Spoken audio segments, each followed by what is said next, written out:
This past weekend I watched Dragon Ball Super Superhero at the cinema, and I just want to talk about it briefly because I've been a lifelong Dragon Ball fan.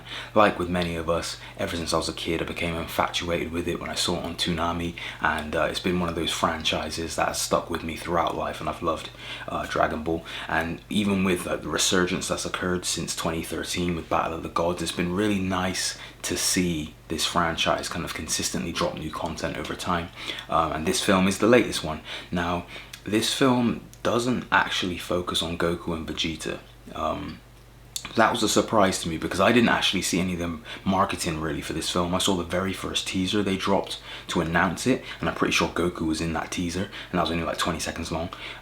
As for official trailers, I don't remember watching any of the official trailers, so I had no bearing on what this film was going to be and who it was going to focus on. But yeah, to my surprise, it's not about Goku and Vegeta.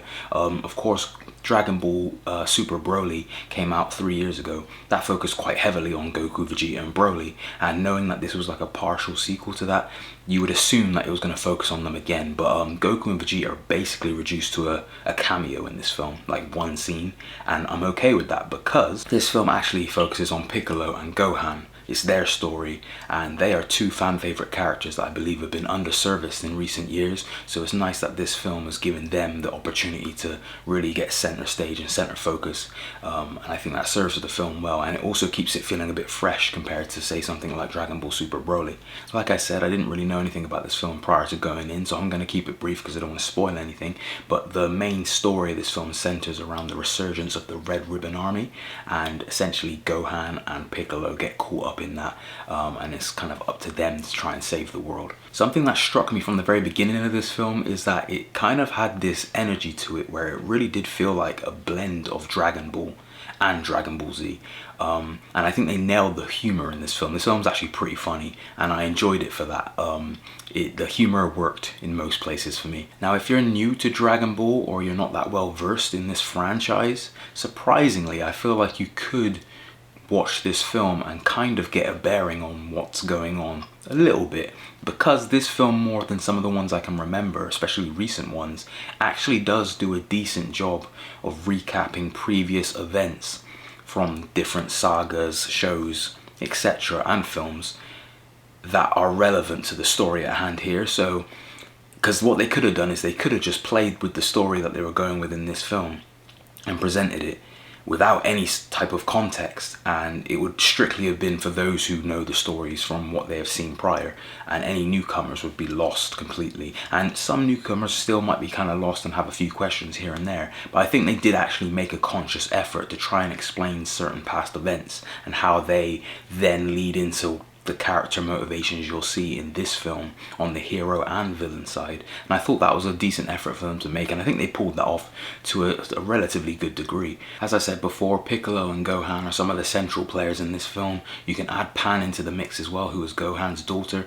She gets a bit of character development throughout this film, and she was very cute and very fun to see in this film. She added like a spark within this story, a spark of energy and life within this story. But yeah, I think it handled the characters well, especially the main characters. It handled them well. It was nice to see them take center stage, and I like what they did development wise with both Piccolo, Gohan and Pan. On the villain side of it, you've got the Red Ribbon Army. I'm not going to go too much into detail about the characters within that because I don't want to spoil anything, but you've got the Red Ribbon Army.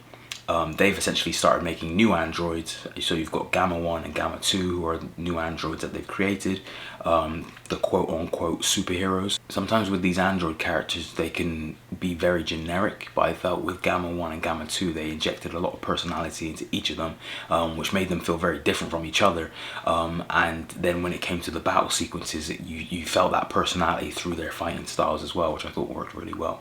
Before I forget, I want to show you this t-shirt I got on. I've had this t-shirt for years, but yeah, I just want to show you that Star Wars / Dragon Ball mashup tee before I forgot. But yeah, one thing of contention that I think is going to be one of the central parts of the discussion when it comes to this film, and I've already seen it online as well, and it's going to be a big debate, is the animation itself, because this film is primarily 3D animation as opposed to 2D. Now, what I will say about it is takes a little bit of adjusting from the beginning, a little bit of adjusting, but what I will say is the animation is good. I don't want to act as if the animation is bad, because it's not bad. When it comes to 3D animation, it's pretty good, and it does work for the film in some areas.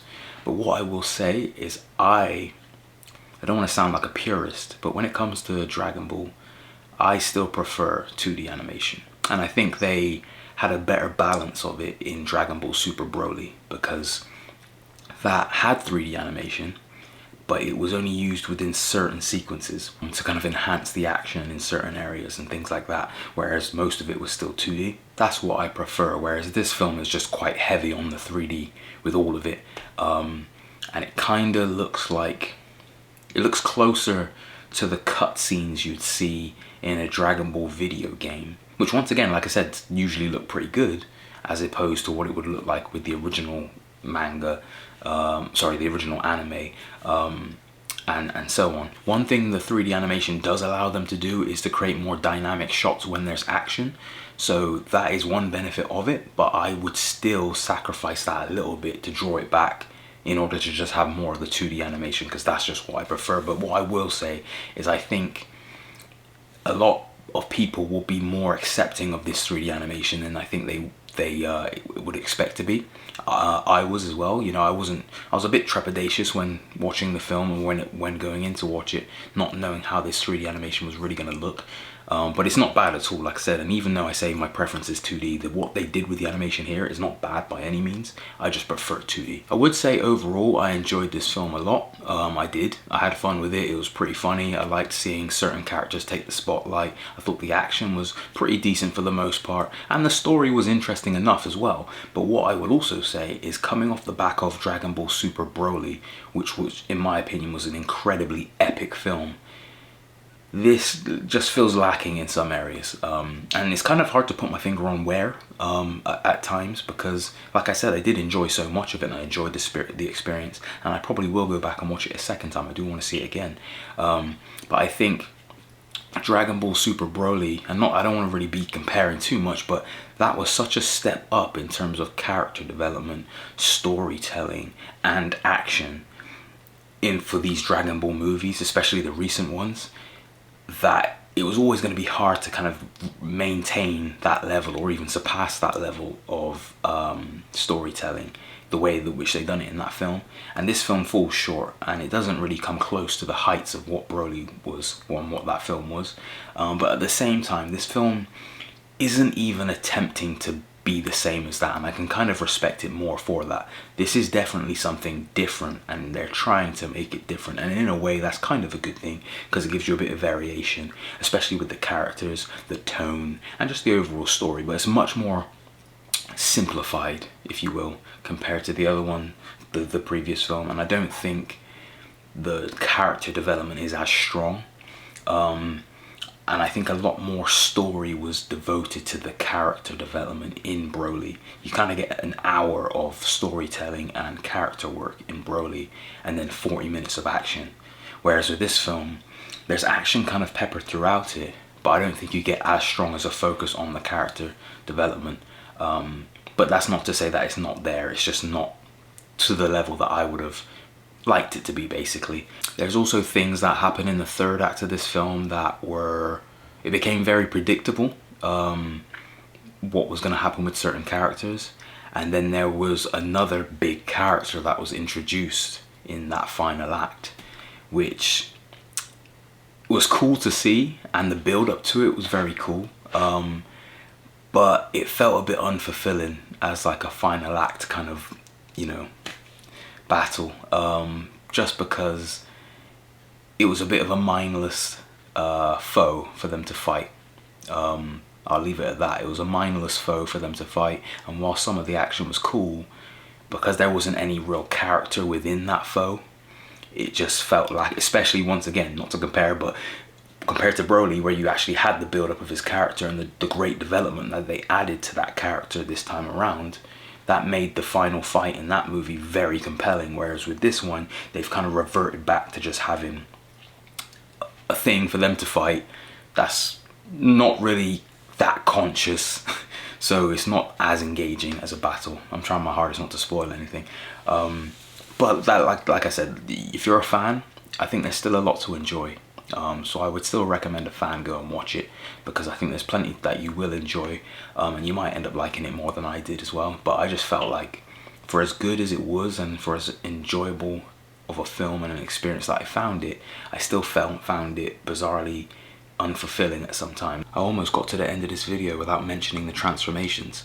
No spoilers, but there are some transformations, some new ones in this film, and I kind of liked them. I've seen some people online kind of be very critical over one of them and more accepting of another. I kind of liked both. One of them really does play heavily into nostalgia, especially with something that happened earlier on in one of the sagas. But I like how it was handled, and yeah, I approve of the transformations that they added into this film. Drop a comment below with your thoughts on the film if you've seen it. If you haven't, then just let me know if you're a Dragon Ball fan, and what's your favorite piece of Dragon Ball media. Hit the like button if you enjoyed this video, subscribe if you're new, and stay tuned because I've got a lot of Dragon Ball content coming on this channel very soon that I'm really excited to do. I've got something in mind, but there'll be a lot of Dragon Ball content on this channel very soon. So yeah, get ready for that.